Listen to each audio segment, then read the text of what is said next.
Já que a gente falou lá do Spook House lá, tu acredita na existência... Assim, Deus existe, ok. Anjos existem, ok. E a vida após a morte? Almas existem, ok. Onde eles estão? Na minha leitura da Bíblia, estou sendo muito honesto, estou falando por mim, a antropologia bíblica, ela coloca assim. Eu sei que isso aqui vai na contramão da maioria dos cristãos, mas eu penso assim. Deus, diz a Bíblia, formou o homem do pó da terra, Adão, por isso que o nome é Adão, Adamá é terra em hebraico, soprou-lhe nas narinas o fôlego de vida, e o homem passou a ser alma vivente, Nefesh Hayah. Então a Bíblia não falou que o homem passou a ter uma alma, passou a ser alma vivente. Então na antropologia bíblica, o que é a alma? A alma é a junção do corpo, da matéria, com o fôlego de Deus. Esse fôlego de Deus não é uma entidade. É isso aqui, é igual o Ruach. Você entendeu? O Ruach, vento. Então Deus pegou o pó da terra, soprou nas narinas o fôlego de vida, e a junção dos dois produz a alma vivente. Seria como essa lâmpada que está aqui, que a luz é a junção da energia com a lâmpada. Se eu tirar a lâmpada, não tem luz. Se eu tirar a energia, não tem luz. Então a alma é a junção do corpo com o fôlego dado por Deus. Se eu tirar um dos dois, não tem alma. Se não tem alma, o que acontece com as pessoas quando elas morrem? Eu entendo, pelas pesquisas que eu fiz da Bíblia, que até a ressurreição de Jesus, na volta de Jesus, todos os mortos estão dormindo o sono da morte. Tanto é que uma curiosidade, eu sei que muitas, mas as igrejas não fazem isso, a igreja católica, até a missa de sétimo dia, os espíritas conversam com os mortos e tudo mais. Eu estou dando a minha leitura da Bíblia.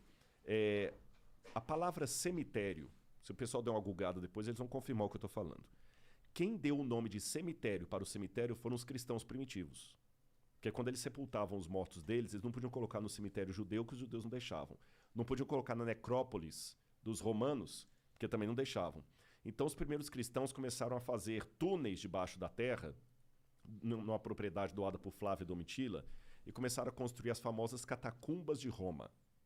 Só que catacumba foi um nome pejorativo que os pagãos deram. Aí os cristãos resolveram não chamar o lugar dos mortos de catacumba, mas de coemiterion. Coemiterion, em grego, de onde vem a palavra cemitério, significa dormitório. Então, se os cristãos chamaram o lugar dos mortos de dormitório, que essa era a crença deles, o próprio credo apostólico, que é um dos mais antigos, é rezado em muitas missas católicas, creio em Deus Pai Todo-Poderoso, no final falou assim, creio na ressurreição da carne. Se a pessoa já está no céu, para que ela vai voltar para ressuscitar? Até a minha Deve estar falando de Jesus, na ressurreição da carne de Jesus. Não. Creio, não, falando assim, porque fala assim, creio em Deus Pai Todo-Poderoso, Criador do céu e da terra, creio em Jesus Cristo, seu único Filho, nosso Senhor, que foi concebido pelo Espírito Santo, nasceu de Maria Virgem, padeceu sob Pôncio Pilatos, foi crucificado, morto e ressuscitado. Então já falou da ressurreição de Jesus. Fechou Jesus. Creio na ressurreição dos mortos, na ressurreição da carne e na vida eterna. Amém. Lá no final. Então já passou de Jesus. E a promessa bíblica é a ressurreição de todos. Então, quer dizer, se sua mãe morreu, ela não vai entrar no céu antes de você. Você está entendendo? Todos vão juntos. Paulo fala assim, que num abrir e fechar de olhos, ao soar da última trombeta, descerá do céu, e os mortos em Cristo ressuscitarão primeiro. E Paulo fala assim, nem todos dormiremos.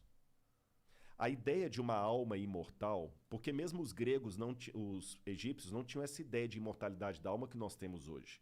Quando você fala Ka no egípcio, eles entendiam que a Ka, que é alma em egípcio, era um elemento que precisava de um corpo material para existir. Então você vê que mesmo na cultura egípcia mais antiga, a ideia é que a alma não é uma entidade etérea. Ela precisa de um corpo. Também na Suméria. Por isso que eles faziam múmias? Por isso faziam múmias, exatamente. Aí quando veio Platão que começou a falar do mundo das ideias e separar a ideia da matéria, e a psique, em grego, que é a alma, pertencia ao mundo das ideias, coisa imaterial. E a partir de Platão, que começou então uma antropologia dualista, separando alma de corpo. Essa visão platônica entrou no mundo dos judeus, que é o helenismo, dominou o mundo, que mesmo Roma sendo a senhora do mundo, quem dominava culturalmente ainda eram os gregos. Aliás, Burns diz que nós pensamos como pensamos porque os gregos pensaram como pensaram. E até hoje as pessoas têm essa visão platônica da alma como sendo uma entidade etérea que vive fora do corpo. Então, por isso que eu acredito que todos os que morreram, com raras exceções, porque a Bíblia fala que alguns ressuscitaram quando eles morreram, raríssimo, não vou falar das exceções.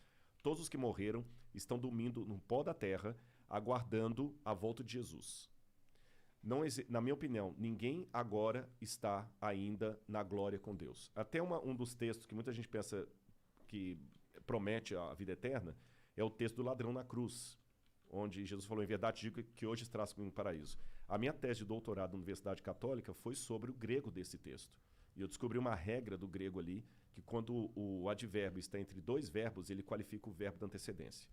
E no grego, quando diz amen soi lego, met semeron esse ento paradeiso, em verdade digo, hoje estás comigo no paraíso, não é que hoje ele iria para o paraíso. Hoje, enquanto eu te declaro isso, você vai comigo para o paraíso. Que era uma expressão idiomática do hebraico e do aramaico da época de Jesus. Estou dando um resumo assim, mas eu respeito as divergências de pensamento. Tem uma... A verdade é que a gente não tem essa certeza. Eu estou falando pela leitura bíblica, né? E a Bíblia proíbe consultar os mortos. A Bíblia fala que isso é abominação, Senhor. Quando Deus deu a ordem para os hebreus, falou assim, não haverá entre vocês quem consulte os mortos. Os mortos não sabem coisa nenhuma. Para eles tudo jaz no esquecimento, não é? Agora, eu estou apresentando essa minha posição aqui, mas eu quero deixar claro uma coisa. Tem uma frase, ela já foi atribuída a Santo Agostinho, já foi atribuída a Tertuliano. É difícil saber quem que é o autor de fato dela, mas eu vou citá-la, independente do autor, que ela é muito boa. Fala o seguinte, no essencial, unidade. No não essencial, diversidade. Em tudo, caridade. É assim que eu lido com a minha teologia. Tem coisas para mim que são essenciais, não está na mesa de discussão. Saindo da teologia para o mundo real. Se você quiser ter comigo uma opinião política, eu gosto do Bolsonaro, eu não gosto do Bolsonaro. Tudo bem. Agora, não está na mesa de discussão se o nazismo é uma coisa boa ou ruim. É verdade. Não, desculpa, isso aí nem me chama, porque não está na mesa da discussão. Sim, o assassinato. O assassinato, estupro, legalizar o estupro, nem existe. Então, no essencial, você não pode ter o direito de ter sua opinião. No essencial, unidade. Porque quem está fora daquilo está louco. No que não é essencial, diversidade. Um vai ser de direita, outro vai ser de esquerda, um vai ser PMDB, outro vai ser PDT. Diversidade. Em tudo, caridade. E como eu sei que nem todas as coisas ainda foram reveladas, porque Paulo fala isso, hoje nós vemos como por um espelho, de maneira obscura, mas quando ele vier, o que hoje conhecemos em parte, esse ia gostar disso, que é aquele que você falou da ciência lá. Até o Renato Russo fez aquela música baseada no 1 Coríntios 13, né? Ainda que eu falasse... Ainda que eu falasse dos anjos e dos homens, tem uma parte que Paulo fala o seguinte, hoje eu conheço em parte, mas quando ele vier, eu o conhecerei como também serei conhecido. Porque hoje vemos como por um espelho, obscuramente. Então até Paulo, apesar de ser um homem de fé, de convicção, que morreu por Cristo, ele trabalhava, ele não era cego para a possibilidade do equívoco. Vocês estão entendendo? Então, quer dizer, hoje eu sou muito sincero naquilo que eu creio.